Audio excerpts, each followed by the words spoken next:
Je dis ceci, qu'un chef d'État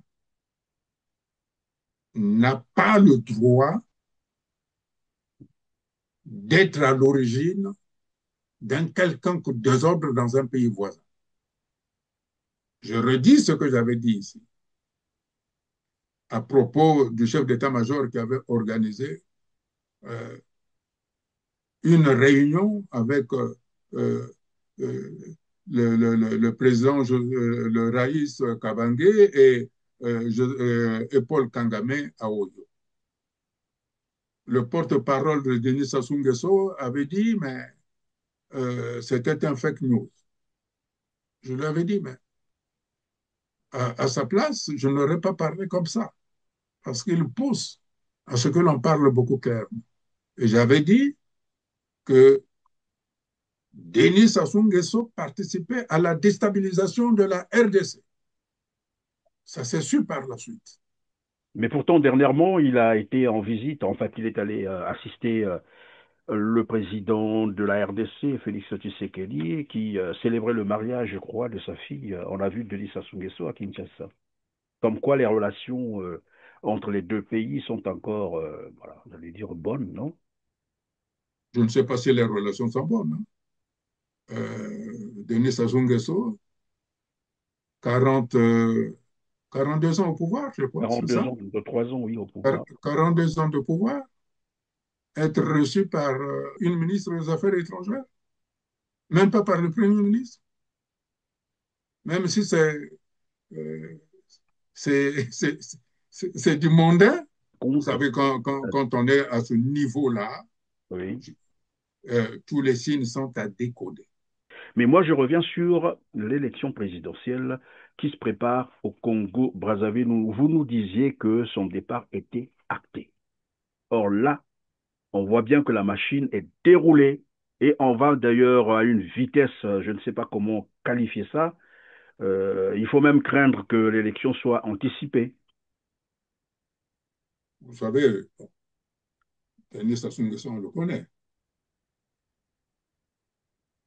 Je ne parle pas par plaisir de dire les mots. Quand je dis que le départ de Denis Sassou Nguesso était acté, c'est qu'il était acté. Et j'avais même dit, je le ressouligne, s'il ne part pas, je ne m'appelle pas Modeste Boucaille. Je l'ai dit et je le redis encore.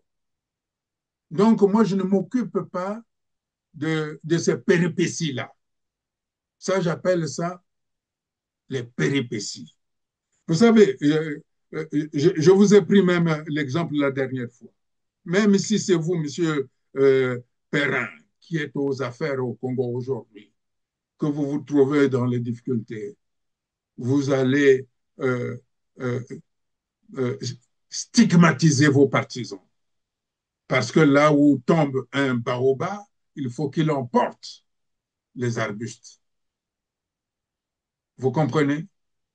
Très bien, oui. Donc, ce qui se passe, par contre, ce que euh, je trouve désolant, ce que je trouve désolant, c'est que les Africains, disons les Noirs, se considèrent toujours comme des petits toutous. On te dit, fais ci, il court. C'est ça ce qui me rend triste pour Denis Sassou Nguesso. C'est pour ça que je dis que c'est un mercenaire. Mais peut-être que c'est son mode opératoire, j'allais dire ça, son mode de gouvernance, parce que quelqu'un le disait sur ce même plateau, ce n'est pas un problème de compétences. Ce ne sont pas les compétences qui manquent au Congo, ce n'est pas l'argent qui manque non plus au Congo, ce n'est pas, voilà, l'environnement est là, tout est en place au Congo pour en faire un petit Qatar. Sauf que à la tête de cet État, vous l'avez dit tout à l'heure, c'est beaucoup plus un mercenaire qu'un chef d'État. Et donc, on se pose la question de savoir si ce qui se passe au Congo n'est pas dans la logique de sa gouvernance. Et comme il aime à le dire, ce qu'il fait, c'est la France qui le lui demande de faire. Parce que là aussi, on peut penser que c'est la France, comme vous aimez à poser cette question, qui lui aurait demandé d'agir ainsi, de réduire les Congolais à l'esclavage, de déshumaniser les Congolais tels qu'on est en train d'assister, parce que je ne le vois pas se maintenir au pouvoir s'il n'a toujours pas l'appui ou le soutien de la France. Ça, c'est la vérité. Mais en tout cas, une chose doit être claire. J'espère qu'il n'y a pas la main de la France. Parce que s'il y a la main de la France, ça veut dire que la France creuse sa voie de sortie du Congo et de l'Afrique centrale. Parce qu'aujourd'hui, les Africains n'acceptent plus. Nous n'acceptons plus. Et je n'accepte pas. C'est pour ça que je dis qu'il est temps de trouver une issue qui soit bénéfique pour tout le monde, qui soit bénéfique pour le Congo. Et j'espère que ce n'est pas la France qui le pousse, comme jadis François Hollande.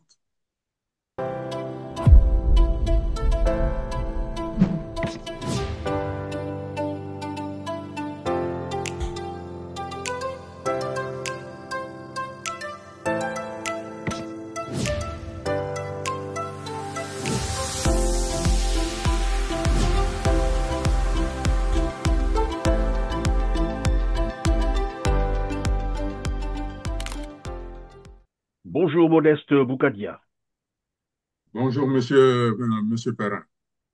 Merci, président du CLRC, le Cercle des démocrates et républicains du Congo. Ravi de vous retrouver encore sur notre plateau. Nous allons parler de la République du Congo, aussi appelée Congo-Brazzaville, qui sombre davantage dans le désespoir. Un pays où 14 000 milliards de francs CFA, l'équivalent de 25 milliards de dollars, ont disparu sans que personne ne soit inquiété.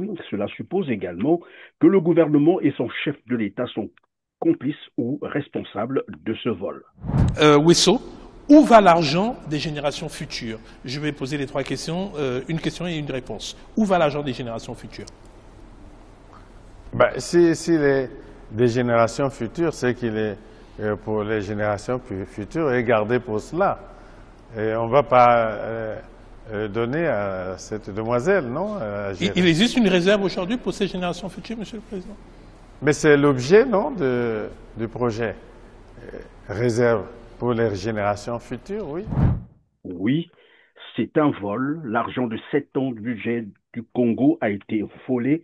Et dans le même temps, dire aux Congolais que l'État n'a plus les ressources financières pour garantir les charges incompressibles, salaires des fonctionnaires, pensions de retraite, bourses des étudiants et même incapable d'assurer les services sociaux de base, soins, éducation, et comme par miracle, des philanthropes, j'allais dire, oui, émergent au Congo-Brazzaville, des philanthropes sortis de nulle part, des anciens fonctionnaires de l'État, bien sûr, sans un passé dans le monde des affaires, qui subventionnent désormais des forums d'entrepreneuriat à coût de centaines de millions d'argent des Congolais. Les Congolais doivent donc se poser la question sur la nature du régime qui les a pris en otage et les a réduits à l'esclavage pour ne pas être responsables de leur malheur. Avant de vous faire réagir, Monsieur Modeste Boukadia, je vais vous proposer de suivre avec nous ce reportage,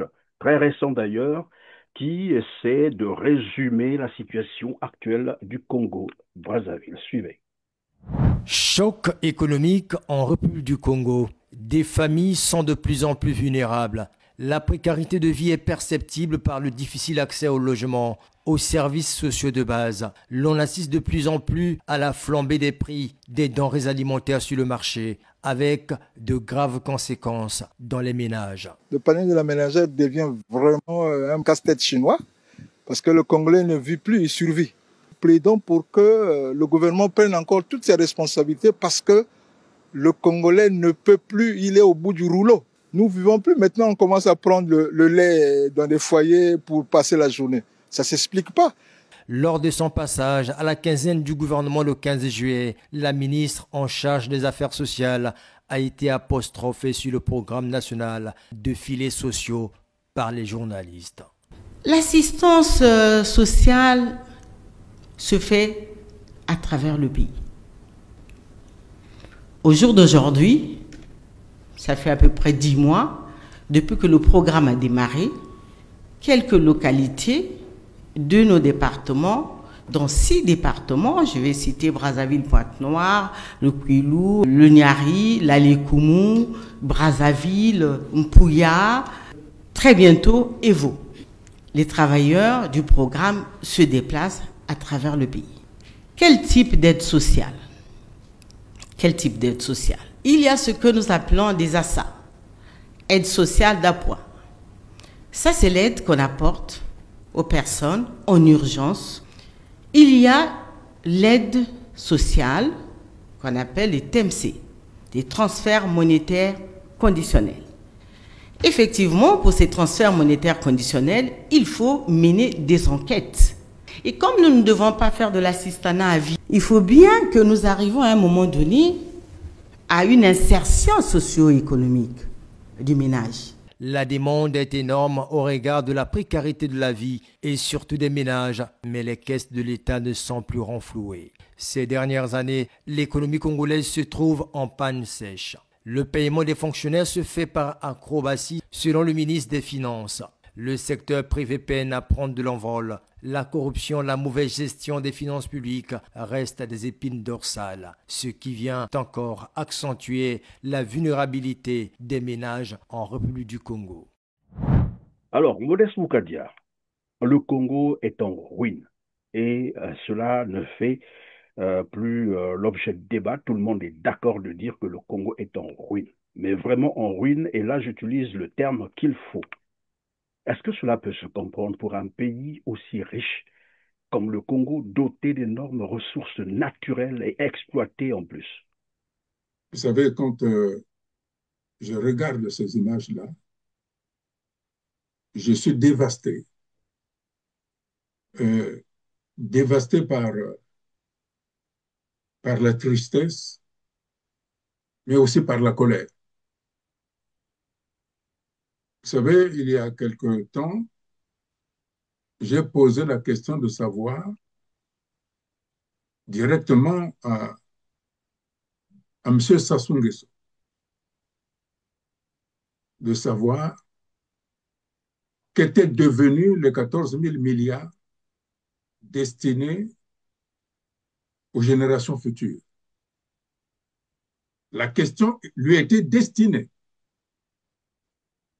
Ça voulait dire que soit il l'a pris par-dessus la jambe, ne pouvant pas répondre parce que il a validé qu'effectivement, il était le parrain de celui qui a détourné, qui a ordonné que cet argent, ces 14 000 milliards destinés aux générations futures, soit détourné. Puisque le Congo ayant comme langue officielle le français, un français qui ne dit mot consent. Donc il a consenti à valider que c'est lui le responsable de ce détournement de ces 14 000 milliards de francs destinés aux promesses destinées à restaurer la dignité des enfants du Congo, destinés à restaurer la construction du Congo. Et ce reportage aussi m'interpelle. Je pense que c'est la même femme, la même ministre, je crois, qui avait admis qu'elle était analphabète en termes dans le domaine financier. Quand on l'écoute, M. Perrin, quand on regarde son visage, quand on regarde son regard, il ne comprend rien à ce qu'elle dit. Elle ne comprend rien. quand on voit les images de la détresse la plus abjecte des Congolais, elle raconte son cinéma. Évidemment, ça n'interpelle pas Denis Sassou Nguesso, parce que Denis Sassou Nguesso aime bien les analphabètes, pour qu'ils soient au même niveau que lui-même. Voilà ce que révèle ce reportage, qui est atroce. Ou peut-être des intellectuels, mais qui se font analphabètes devant Sassou Nguesso, parce que c'est quand même une professeure. Hein. C'est Madame Mboku Kimbatsa, c'est quand même une professeure, mais curieusement, là, elle a apparemment abandonné son cerveau quelque part pour Vous servir savez, le ce n'est pas régime. parce, vous savez, ce n'est pas parce que on a des doctorats qu'on est intelligent, monsieur Perrin. L'intelligence, c'est autre chose. Oui, je Hein? conviens avec vous, ça je le sais. Voilà, elle est peut-être instruite, mais ce qu'elle fait là, ça ne montre pas une intelligence. C'est ça le problème. Quand on est intelligent, devant ces images des Congolais réduits en esclavage, on ne peut pas utiliser le langage qu'elle utilise. Elle n'a aucun mot à l'égard des Congolais qui souffrent. Elle n'a aucun mot. Il n'y a aucune gêne. Il n'y a aucune compassion dans ce regard. C'est du mépris le plus absolu, le plus abject.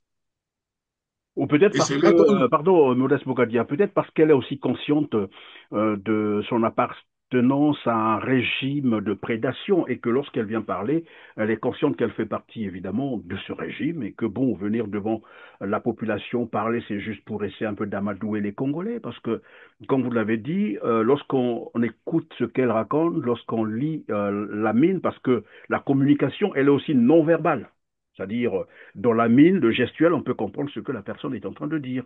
Or là, évidemment, il y a un hiatus entre ce qu'elle dit et ce qu'elle manifeste physiquement. Est-ce que parce qu'elle n'est-ce pas parce qu'elle est consciente qu'elle est membre de, j'allais dire, d'une mafia qui gère le Congo? Non, moi, je pense que non. Je dirais plutôt que quand je vois ce reportage-là, c'est exactement le comportement que peuvent avoir des mercenaires qui viennent, qui dans un pays, dans un territoire, ne s'occupent pas des habitants. Ça veut dire que cela me montre, cela démontre que Denis Sassou Nguesso, contrairement à ce que l'on pense, n'est pas un chef d'État, c'est un mercenaire. C'est un mercenaire réel. Parce qu'il n'agit pas pour l'intérêt de ceux qu'il considère comme son peuple. Il les piétine. Parce que, comme tout mercenaire, il n'a aucun sentiment sur les personnes qu'il trouve sur place. C'est ce qui explique son comportement. Voilà le comportement de Denis Sassou Nguesso. C'est le même comportement qu'a les mercenaires quand il va dans un pays. Oui, ben on comprend très bien, Modeste Moukadia, finalement, comme je l'ai dit tout à l'heure, on est en face là d'un régime de prédation. Et quelqu'un disait d'ailleurs sur ce même plateau, je crois que c'est le docteur Marcel Guitoukoulou qui disait que c'est un régime néocolonialiste. En fait, c'est des Congolais qui colonisent encore les Congolais. Je reviens sur les 14 000 Oui, morts. mais M. Perrin, je vous prie, Je vous non. en prie, oui. À la différence, vous voyez, tous ceux qui sont du PCT, ils ont critiqué la néocolonisation française quand le président Youlou était au pouvoir. Mais qu'est-ce qu'a fait la néocolonisation? La colonisation et la néocolonisation. Ils ont laissé des structures. Ils ont laissé des structures. Ils ont laissé des écoles. Ils ont laissé des routes. Ils ont laissé des dispensaires. Vous comprenez? Donc, comparer ce régime à des néocoloniaux, c'est leur faire grâce. Un euphémisme alors. Je dis, ce sont des mercenaires. Parce qu'un mercenaire n'a aucun état d'âme. Un néocolonial, il se dit, je vais les mettre en joug, mais ils doivent travailler. Pour qu'ils travaillent, il faut qu'ils soient dans des conditions de santé excellentes et qu'ils soient aussi éduqués. Vous savez, mon âge me permet, moi je suis né dans l'Afrique équatoriale française, avant les indépendances. Donc j'ai fait l'école qui était gratuite. Hein? C'est ce que j'ai dit, par exemple, au Quai d'Orsay, lorsque j'ai été reçu, je leur ai posé la question, mais quel est votre intérêt, vous, la France, de m'avoir formé? Quel est votre intérêt? Si vous laissez un mercenaire en poste au Congo, quel est votre intérêt alors de former les Africains? Parce que quand vous formez quelqu'un, il faut qu'il y ait quand même un retour sur investissement. Vous formez des cadres africains et vous les voyez traîner parce que ces cadres-là ne peuvent pas rentrer parce que vous maintenez au pouvoir un mercenaire. Alors, on parlait d'un mercenaire au Congo, Brazzaville, Modeste Moukadia. Je revenais donc sur les 14 000 milliards. Lorsque ce fonds avait été annoncé, le Congo était toujours en crise. Vous vous souvenez, voilà, où on parlait encore de plus de 70% de la population congolaise qui vivait en dessous du seuil de pauvreté, donc à moins d'$1 par jour. Et lorsqu'on dit, parce que moi je reviens sur le label, pour les générations futures. Est-ce que ce n'était pas là déjà l'intention de vol, c'est-à-dire l'intention pour détourner cet argent? Comment parler, sinon, comment parler d'un fonds de générations futures alors que dans la même période, au même moment, les Congolais étaient déjà dans une situation précaire, c'est-à-dire dans la misère, dans la pauvreté. On n'était pas encore sorti de la pauvreté et on annonce un fonds de garantie des générations futur. Est-ce que ce n'était pas déjà là l'intention de détourner cet argent? Non, ce n'était pas l'intention. Jusqu'aujourd'hui, aucune enquête n'a été menée sur cet argent, très curieusement. Non, il n'y avait pas d'intention de détourner. Ça veut dire que l'argent n'existait plus. Donc, ils ont dit, ah non, mais nous l'avons placé. Pour ne pas le chercher, puisqu'il est placé. Voilà. C'est ce qu'on appelle un langage destiné à cacher la vérité. Voilà. C'est pour Vous ça dites que depuis l'annonce de ce fonds, l'argent avait déjà été volé. C'est ça. L'argent avait été dissipé déjà. Pour ne pas rendre compte, en fait. Naturellement, puisqu'il est il est placé, donc vous ne pouvez plus le chercher. Au fond, il a été placé non pour les générations futures, mais pour les enfants, leurs enfants, et pour ceux qu'ils manipulent, qui sont à l'étranger, pour ceux qui le gardent. Vous savez, on ne soutient pas un chef d'État pour ses beaux yeux. Hein? Si on soutient un chef d'État, c'est qu'il y a une contrepartie. Hein? Donc, si vous voulez chercher qui soutient Sassou, Denis Sassou Nguesso, vous comprendrez où sont partis les 14 000 milliards des générations futures. Mais vous faites bien, Modeste Moukadia, vous faites bien de le dire parce que, évidemment, ça nous permet donc de comprendre un certain nombre de choses. Et on va suivre un autre reportage, cette fois-ci, des forums qui sont en train d'être organisés au Congo-Brazzaville, des forums d'entrepreneuriat. Et on revient sur le plateau. Suivez. Dans l'auditorium du siège social du port autonome de Pointe-Noire, toujours à Archicomble, le forum Horizon Initiative et Créativité a offert une tribune magistrale à la Chambre de commerce, d'industrie, d'agriculture et des métiers de Pointe-Noire qui a plaidé avec vigueur pour une simplification des procédures administratives liées au statut des petites et moyennes entreprises, la formalisation des entreprises au Congo, les avantages du programme gouvernemental Un jeune, une entreprise et les mécanismes d'accompagnement à l'entrepreneuriat par les structures habilitées ont également été placés au centre des échanges. Au niveau de Point Noir, la CPCE a la mission de simplifier les formalités. La 5e édition du FIC ne se limite pas aux échanges en panel. En dehors de l'auditorium, de nombreux participants prennent part sous les stands à des ateliers de formation dans les métiers de l'agriculture, la coupe et couture ou encore la coiffure. Bien voilà, là nous avions le forum Horizon Initiative organisé par une ancienne directrice des programmes de Télé Congo, donc fonctionnaire de son État. Et très curieusement, on ne sait pas par quelle magie elle est devenue mécène. Il s'agit donc d'Aline France et Toka Beka. Tout le monde la connaît. Et là, comme par magie, je l'ai dit tout à l'heure, elle devient multimillionnaire en train d'organiser ce genre de forum. Et tout à l'heure, vous disiez, on ne soutient pas un chef d'État pour ses beaux yeux. Est-ce que ça entre dans cette logique?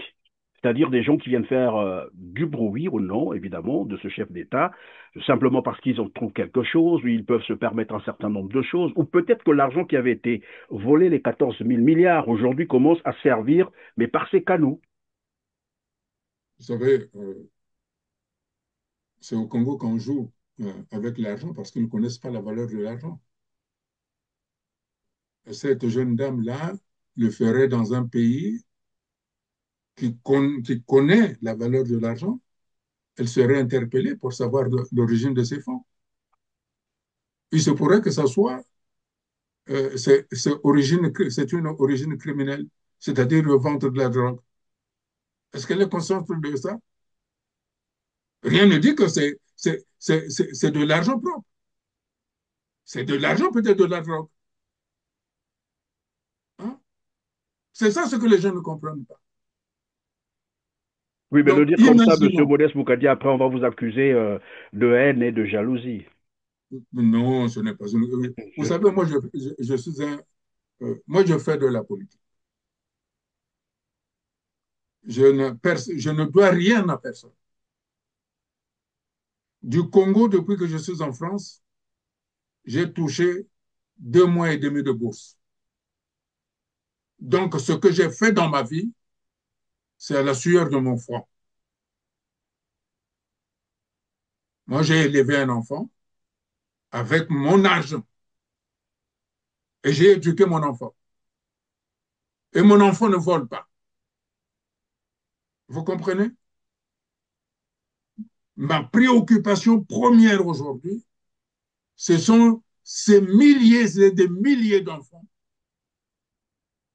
dont cette ministre avait dit qu'il y a des gens qui sont incapables d'avoir un morceau de pain ou de s'acheter un demi-cachet d'aspirine.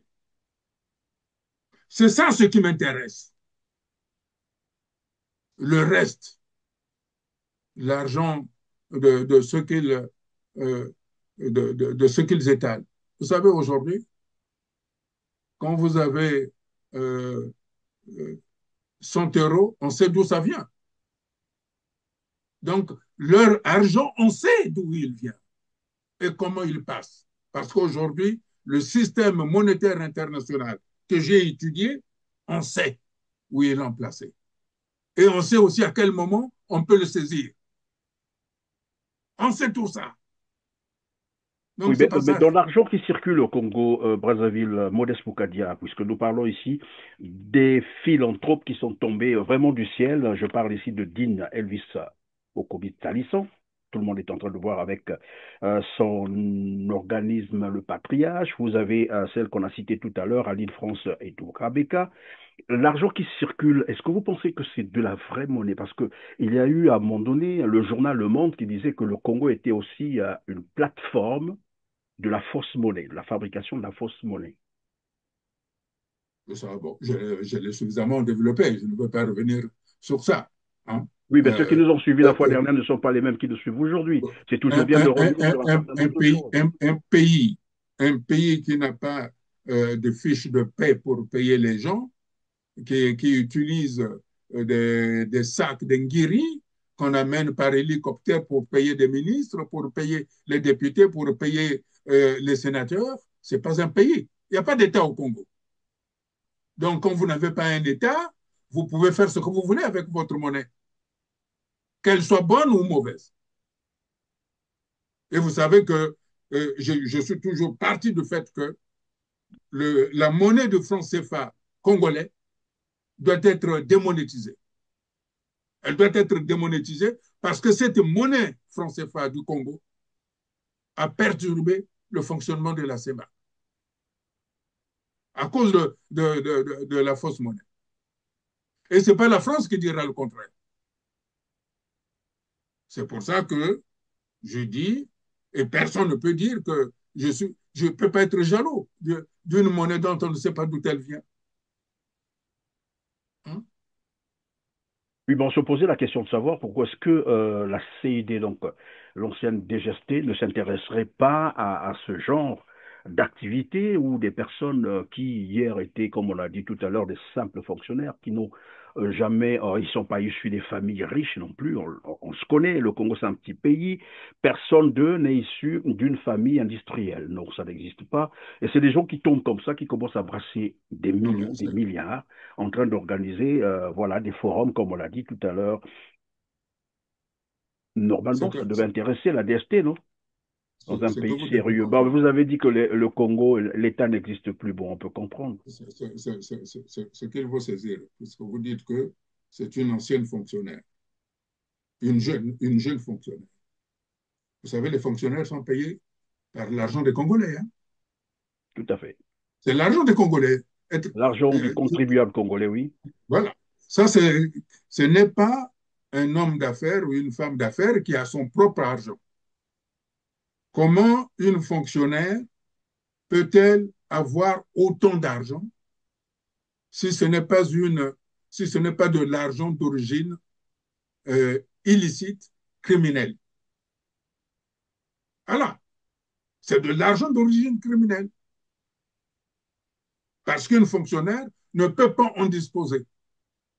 Et ceci m'amène, d'ailleurs, à poser un problème de fond. Parce que pourquoi ces gens se comportent comme ça? Vous savez, à la conférence nationale souveraine, nous avons mis entre parenthèses la peine de mort pour les crimes économiques et le crime de sang. M. Sassou a ressuscité cette peine de mort. Donc, il ne faudra pas s'étonner qu'un jour, tous ceux qui commettent des crimes économiques et de crimes de sang soient poursuivis. Le Congo, ce n'est pas la France. C'est en France où on a aboli la peine de mort. Mais au Congo, on n'a pas aboli la peine de mort. Ça, je pense que les gens devraient avoir conscience de cela. Mais je crois que le Congo a ratifié les conventions. Et j'interpelle. Pardon, monsieur Bokadia. Avant d'avancer, je pense que le Congo avait ratifié les conventions sur l'abolition de la torture. Le Congo avait ratifié ces conventions-là. Je n'ai pas été torturé. Quand j'étais torturé, on n'avait pas ratifié ça. Hein? Ils ont ratifié après m'avoir torturé. Ils l'ont ratifié alors qu'il y a le général Mokoko, M. Okobi Salissa qui est en prison, qui ont subi des tortures, alors qu'entre-temps, il y a eu des reportages, on a torturé, on a laissé pour mort des opposants. Oui, la Simbouti, on a vu, et vous dites que Kalakala aussi, hein, on a vu, Augustin Kalakala qui en est mort d'ailleurs, oui. Et vous dites que le Congo a ratifié des conventions contre la torture, contre la peine de mort. Enfin, on se moque de qui? On se moque de qui, là? C'est pour ça que je pense les avocats, les magistrats doivent réfléchir sur cette question-là, ainsi que l'ensemble des hommes politiques. C'est bien beau de ratifier des conventions, mais il faut les appliquer. C'est pas, il faut les ratifier parce que ça fait bien. Non. Moi, j'ai été torturé, ma santé a été abîmée par de la torture. Et d'ailleurs, pendant que vous dites ça, Modeste Boukadia, il y a même des exécutions sommaires. On a une émission qu'on est en train de préparer là-dessus, des jeunes qui sont exécutés sommairement par la police. Je ne sais pas qu'est-ce que ça veut dire concrètement. Mais on revient donc sur notre sujet. Nous parlions tout à l'heure des 14 000 milliards qui ont disparu. Dans le même temps, le Congo aujourd'hui est en ruine. Nous l'avons rappelé tout à l'heure. Alors, dernièrement, vous nous disiez que le départ de Sassou Nguesso était acté. Voilà un pays en ruine et le responsable il est connu, c'est Sassou Nguesso, mais qui veut rempiler.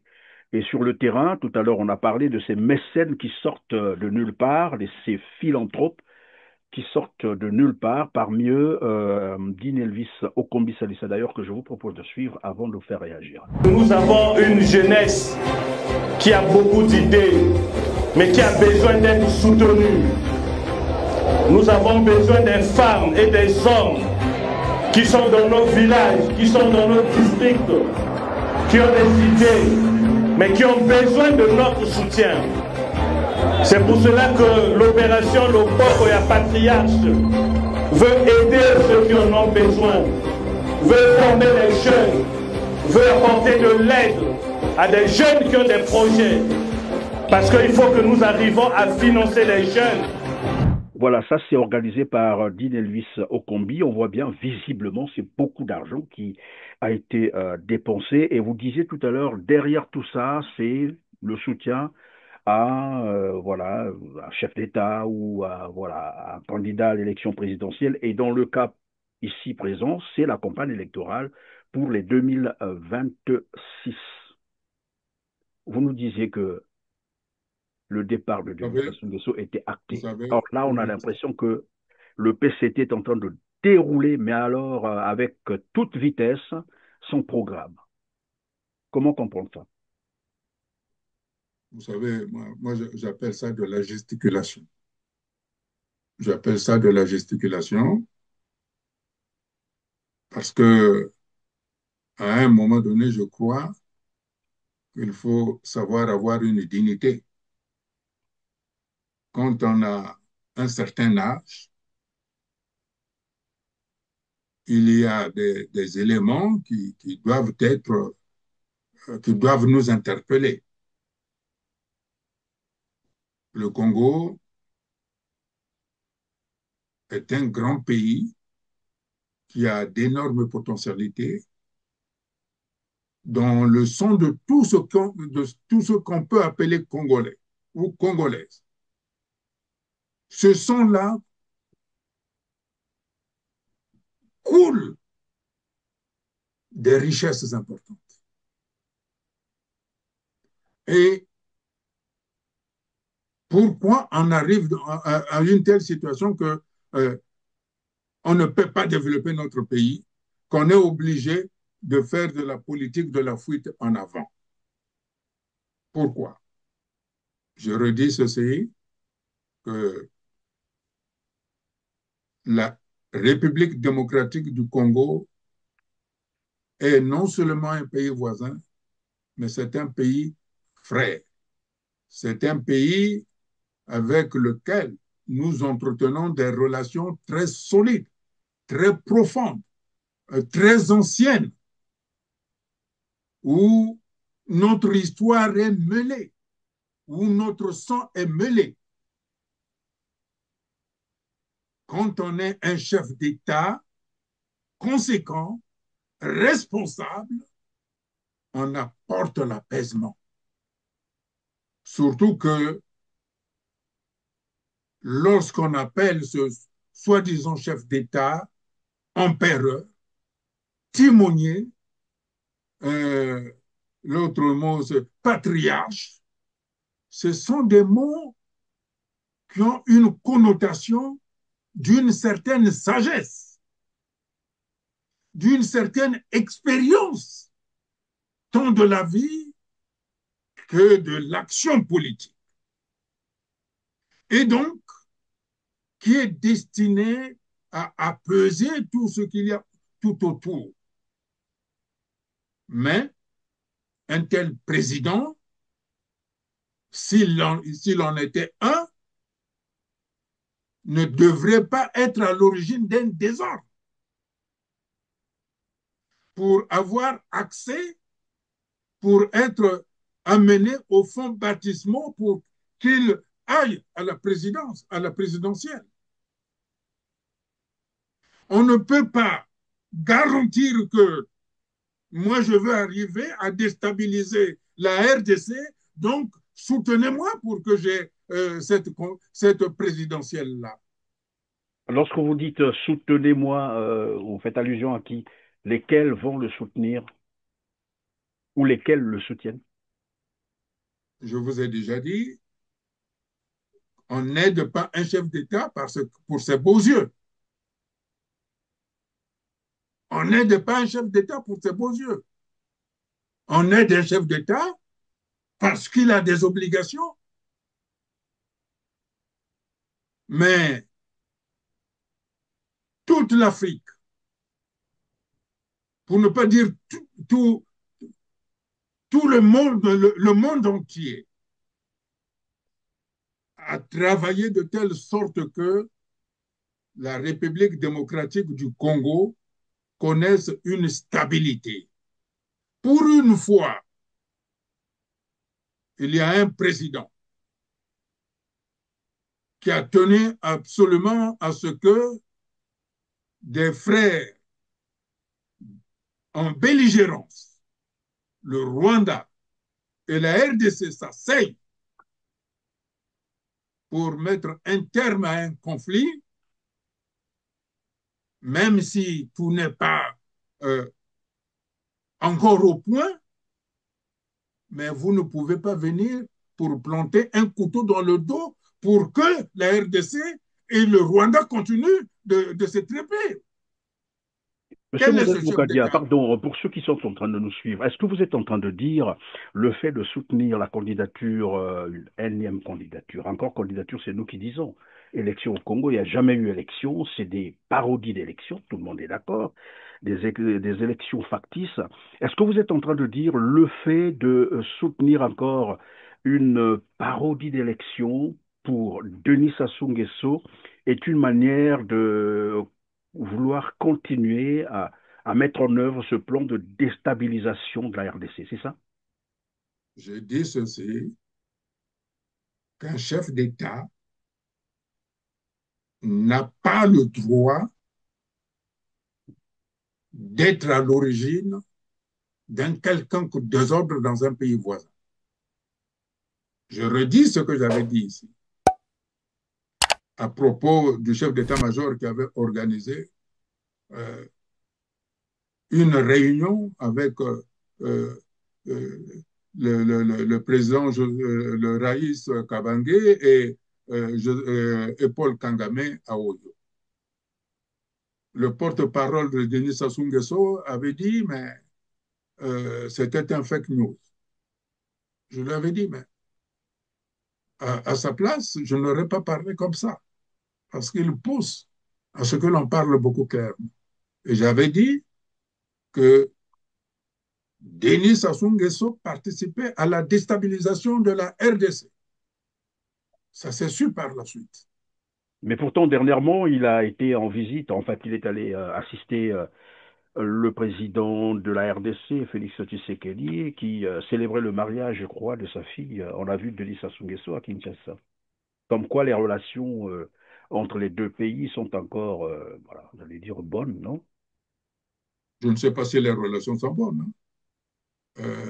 Denis Sassou Nguesso, 42 ans au pouvoir, je crois, c'est 42 ça? ans, de 3 ans, oui, au pouvoir. 42 ans de pouvoir, être reçu par une ministre des Affaires étrangères, même pas par le Premier ministre, même si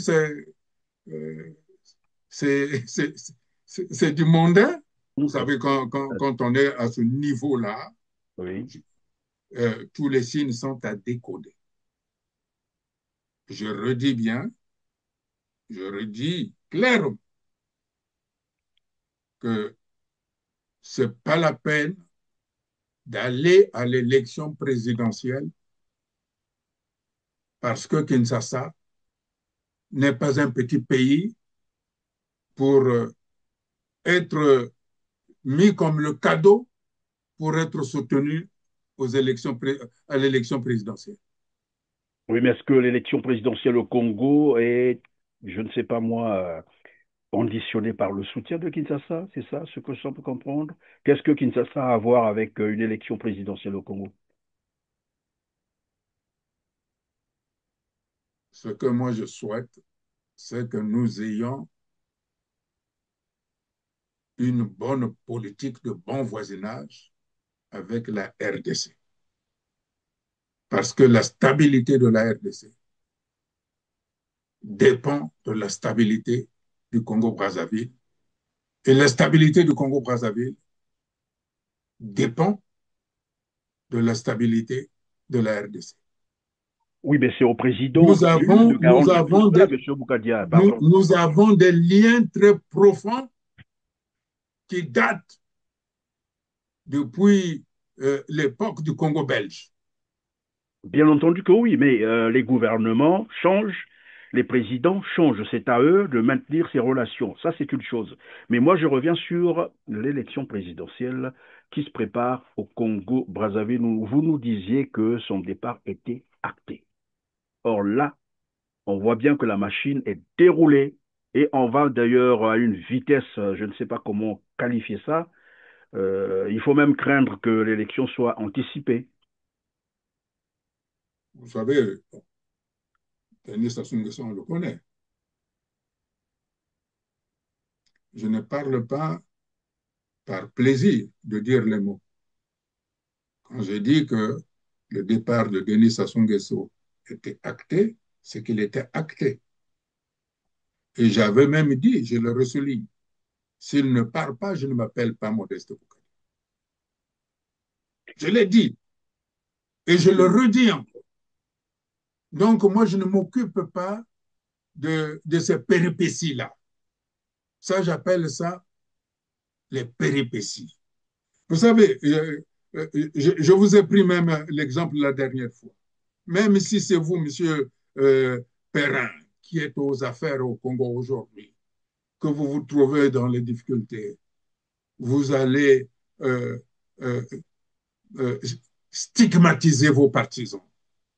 Parce que là où tombe un baobab, il faut qu'il emporte les arbustes. Vous comprenez? Très bien, oui. Donc, ce qui se passe, par contre, ce que je trouve désolant, c'est que les Africains, disons les Noirs, se considèrent toujours comme des petits toutous. On te dit, fais ci, il court. C'est ça ce qui me rend triste pour Denis Sassou Nguesso.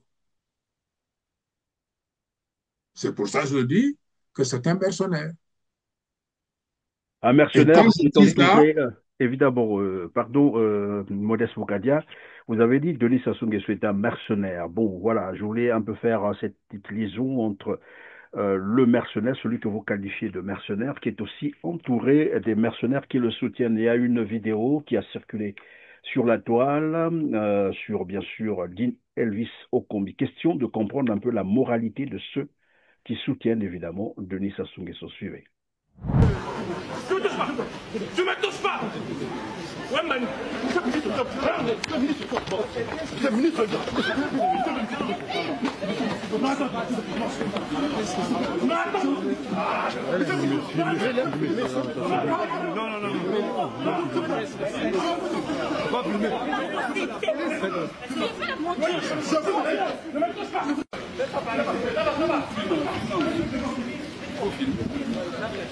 Ça va. Monsieur,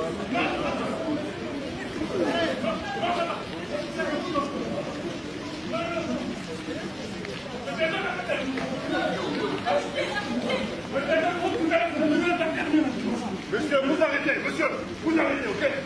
Vous arrêtez.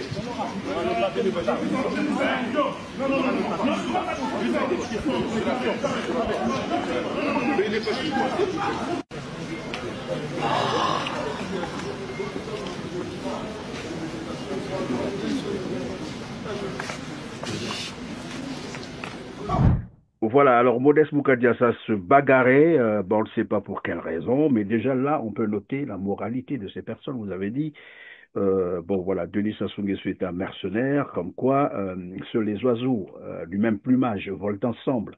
Tout le monde le sait.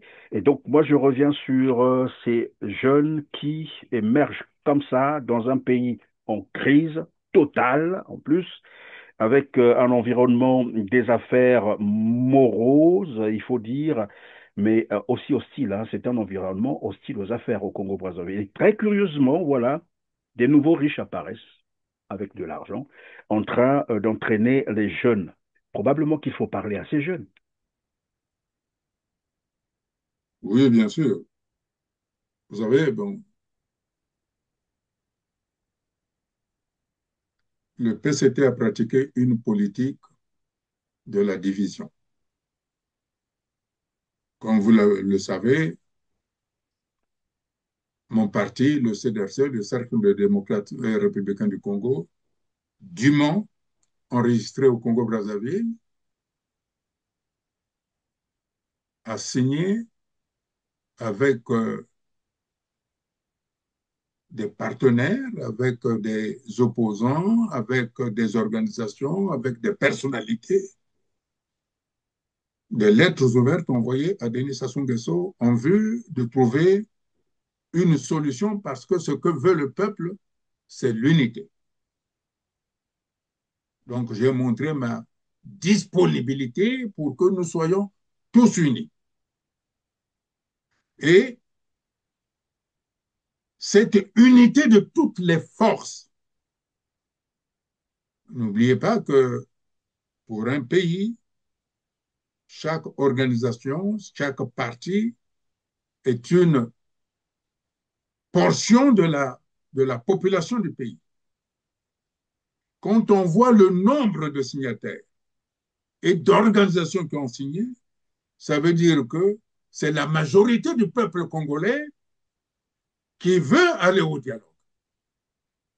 Et donc, c'est cette majorité-là qui est aujourd'hui très importante, qui veut aller à une transition politique apaisée.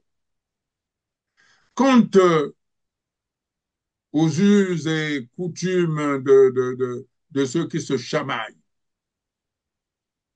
ça s'appelle la distraction. Il faut distraire le peuple congolais. Il faut distraire le peuple congolais en disant oui, on se bagarre, ainsi de suite, ils ne s'entendent pas, ça c'est faux, monsieur Perrin. C'est comme lorsqu'on nous donne à longueur de journée des vidéos retraçant des mariages fastueux par des enfants dont on ne sait pas d'où ils sont venus. Tout ça, c'est pour distraire les gens. La vraie question qui se pose aujourd'hui, c'est la question de la sécurité. Vous voyez qu'il y a les bébés noirs et le Kuluna qui sont en train d'assassiner les gens dans la rue. Mais il y a une police au Congo. Hein? À quoi sert cette police-là? Si ces bébés noirs et ce Kuluna qui assassinent en pleine journée et en pleine nuit des citoyens, et si la police ne fait rien, alors ce sont les supplétifs de la police. Et ça veut dire que c'est Denis Sassou Nguesso qui a donné l'ordre à Zéphirin Raymond Boulou, ministre de l'Intérieur, de créer une dynamique de peur de la population en activant les supplétifs de la police, c'est-à-dire les bébés noirs et les koulouna, de telle sorte que, à un moment donné, il y ait des confrontations, et alors ces confrontations-là vont donner une excuse en disant on ne peut pas tenir le pays parce que nous étions bien partis pour l'élection présidentielle. Non, on met un état d'urgence, on convoque un dialogue et on va à une transition. Je ne rentre pas dans ce jeu-là. Ce qu'il faut au Congo aujourd'hui, c'est d'abord la transition. Poser les bases.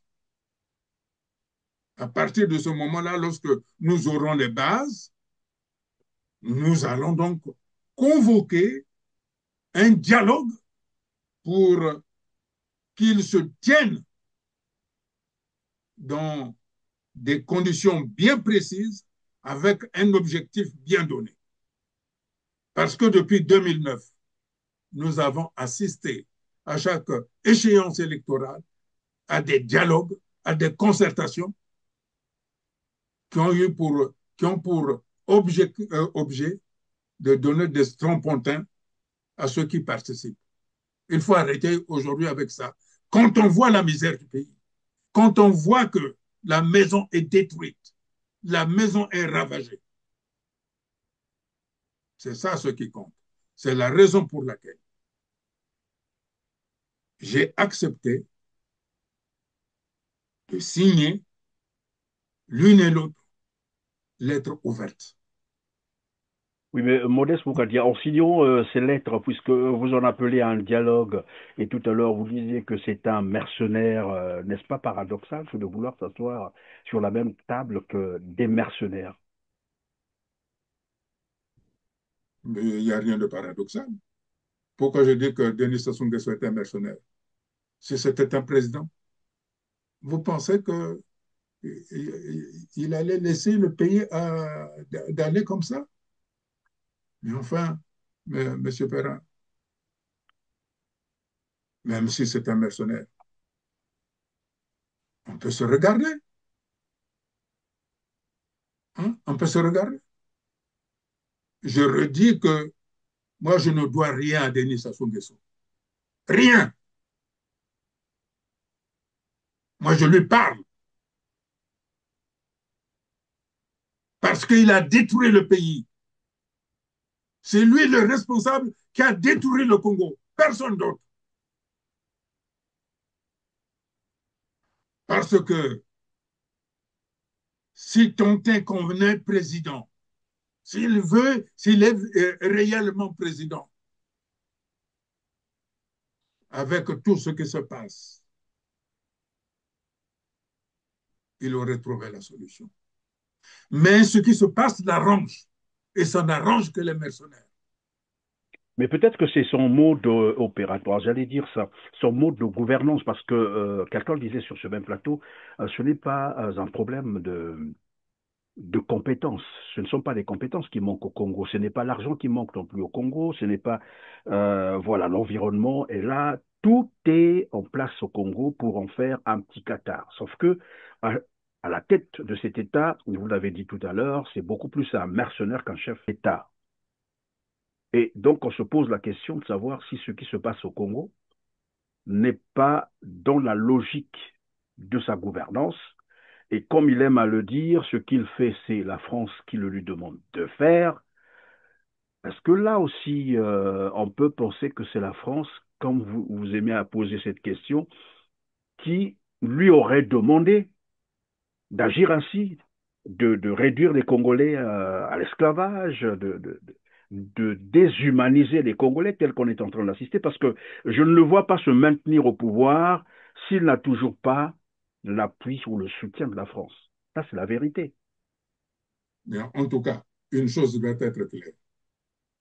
J'espère qu'il n'y a pas la main de la France. Parce que s'il y a la main de la France, ça veut dire que la France creuse sa voie de sortie du Congo et de l'Afrique centrale. Parce qu'aujourd'hui, les Africains n'acceptent plus. Nous n'acceptons plus. Et je n'accepte pas. C'est pour ça que je dis qu'il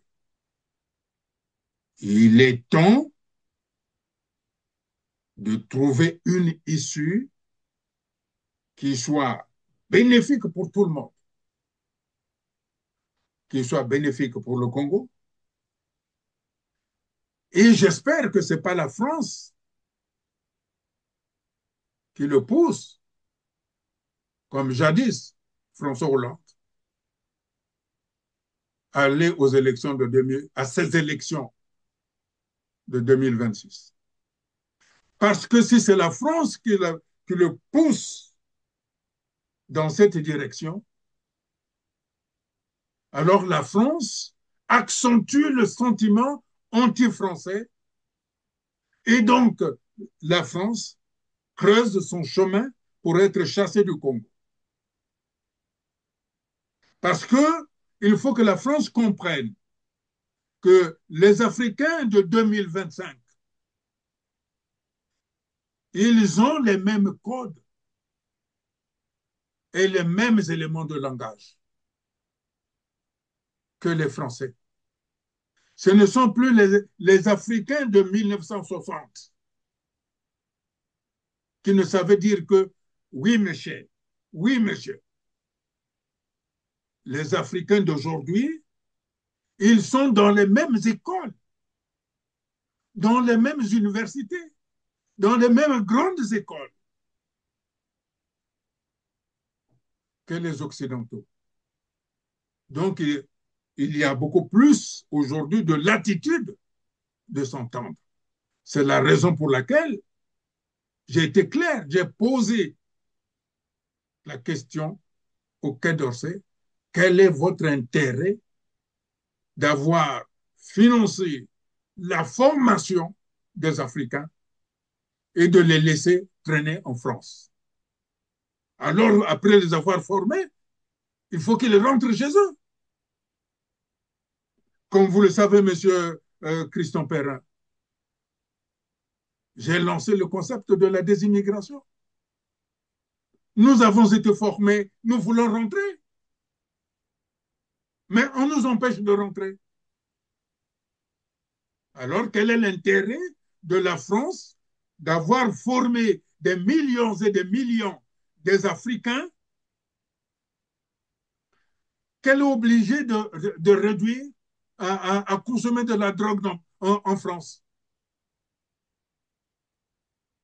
Alors que ces Africains formés sont les futurs partenaires de l'Occident.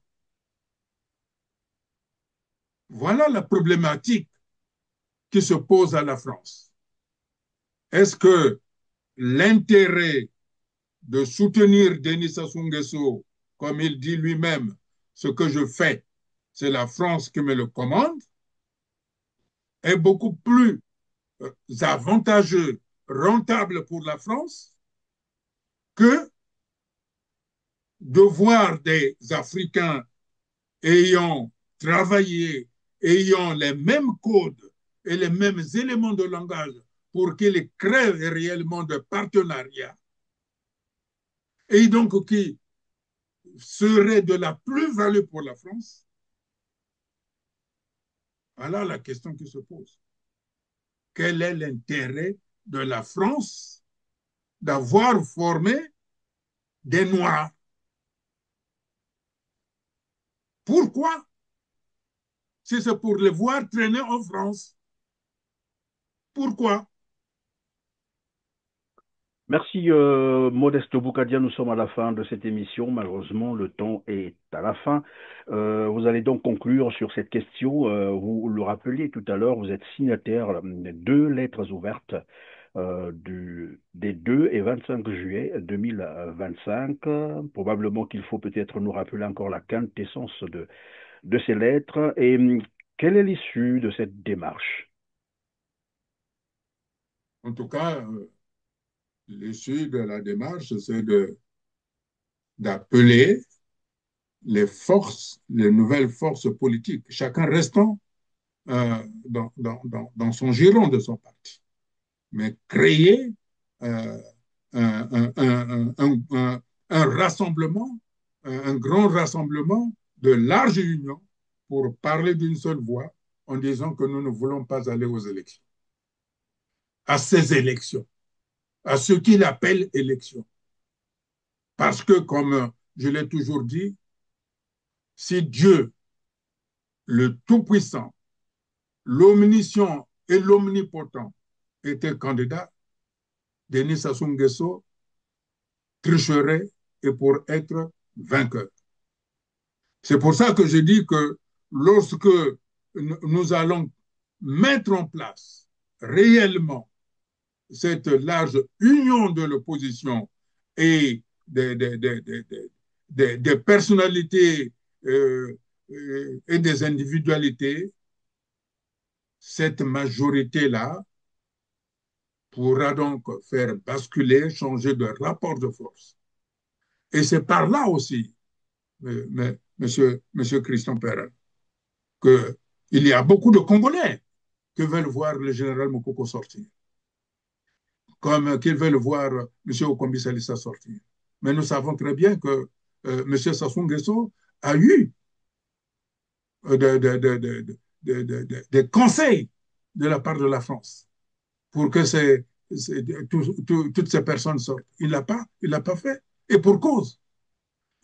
Il sait que si M. Okombi Salissa sort et si le général Mokoko sort, ce sont ceux-là qui vont prendre, qui seront en tête pour mener une guerre contre Sassou. Donc, il ne peut pas le faire sortir. Donc, la seule manière de le faire sortir, c'est qu'au sein de cette large union, nous soyons suffisamment forts. Et alors, le peuple comprendra que le Congo s'est réuni, puisque, comme je le disais, chaque parti, chaque organisation représente une portion de la population. Et aujourd'hui, nous sommes les plus nombreux. C'est la raison pour laquelle cette grande force politique unitaire pourra donc mettre en place la transition politique structurelle apaisée et pourra donc avoir le calendrier de la mise en place d'un véritable dialogue qui sera donc les murs et la toiture du nouveau Congo, qui va redonner de la dignité aux enfants du Congo et qui va restaurer l'État et la reconstruction du Congo. En sorte, pardon, pendant que vous répondez à cette question, en sorte, vous continuez à croire en la bonne foi de Denis Sassou Nguesso pour qu'il accepte ce dialogue, ou vous allez l'y contraindre?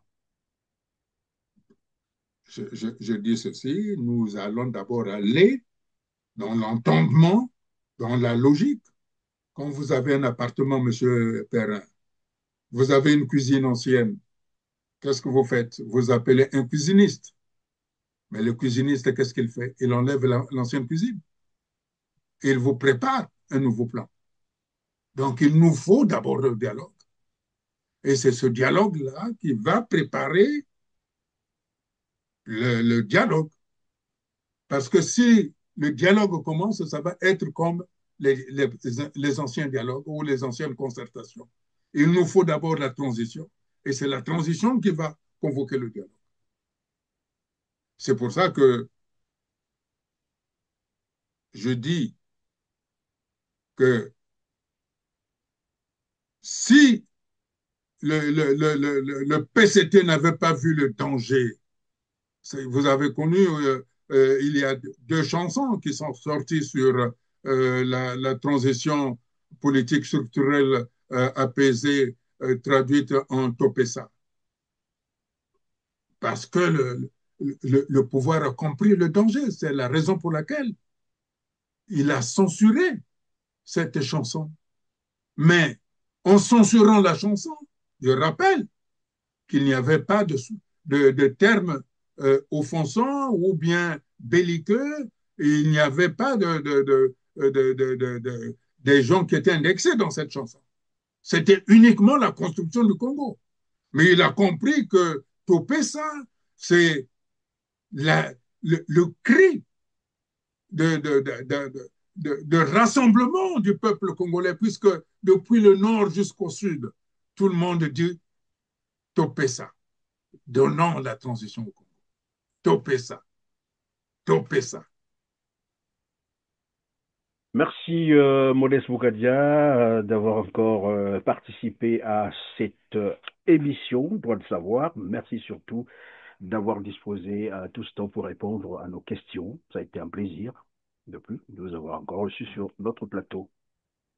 C'est également un plaisir, Monsieur Perrin, parce que vous êtes une chaîne très libre où on expose ses points de vue et ce qui manque, et que bientôt, certainement, nous réintroduirons au Congo les grands débats.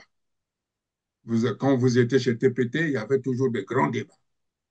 Et c'est ce qui plaît, et j'espère que... Évidemment, nous les invitons au débat, mais généralement, ça décline à la dernière seconde. On n'a jamais compris ça. Mais sinon, on va encore relancer les invitations, pourquoi pas, pour les grands débats sur les sujets qui minent le Congo. Et je voudrais vous informer, vous savez que j'ai eu un appel de pied du PCT. Quand j'ai publié le document sur l'unité, l'appel à l'unité, les gens du PCT qui m'ont dit, oui, c'est cette voie. Mais M. Boukadia venait avec nous. Le PCT aussi est ouvert à l'unité. Bon, est-ce que c'était du lard et du cochon?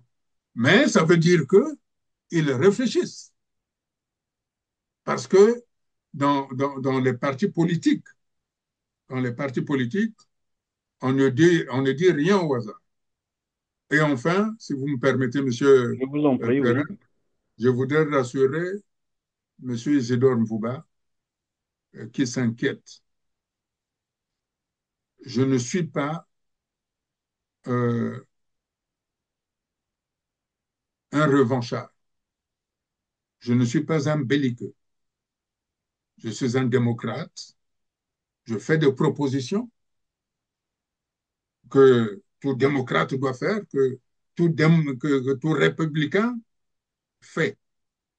Donc, il ne faut pas qu'il soit inquiet lorsqu'il dit à M. Jean-Jacques Bouillard, mais vous savez, si M. Boukadia rentre, je vais être avalé dans la même sauce que vous. Je ne suis pas, je ne suis pas pour la chasse aux sorcières. Donc, je rassure, et il doit me croire. Moi, je n'ai qu'une parole. Et ma parole, j'ai une parole d'homme. Bon, il y a une histoire de ce genre-là. Les gens ont peur que vous rentriez pour que vous leur fassiez la peau, alors. Donc, non. Ils ont dit que, je ne sais pas si c'est ça, mais je rassure M. Isidore Mvouba, qui s'est plaint à M. Jean-Jacques Bouillard que, ah non, mais vous n'êtes pas seul, ne pensez pas qu'il va m'épargner. Moi, j'ai toujours dit, je propose des solutions politiques. Je propose des solutions politiques. Et qu'ils disent que, ah oui, mais il va épargner Sassou. Je n'ai aucun problème avec Sassou. Je n'ai aucun problème avec qui que ce soit. Ce que je souhaite, c'est le Congo. Que le Congo redonne de la dignité à tous ses enfants. C'est ça ce que je souhaite. Que ce soit les enfants qui soient à Kélé, qui soient à Mosaka, qui soient à Imfondo, qui soient au Wando, qui soient à Kakamouika. Ce sont les enfants congolais qui doivent avoir la dignité. C'est ça ce que je veux. Et M. Isidore Mvouba doit le comprendre.